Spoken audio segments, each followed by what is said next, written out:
సాగిపోయినా నీడ వంటి జీవితం అల్పమైనది, నీటి బుడగ వంటిది. తెరిచి ఉంది తీర్పు ద్వారం మార్పులేని వారి కోసం, తెరిచి ఉంది తీర్పు ద్వారం మార్పులేని వారి కోసం.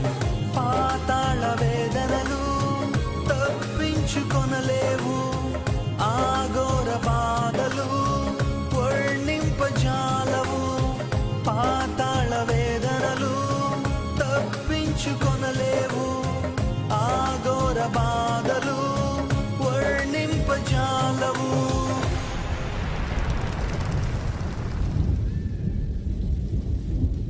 దుర్దినములు రాకముందే, సర్వం కోల్పోకముందే, అంధత్వం కమ్మకముందే, ఉగ్రత దిగిరాకముందే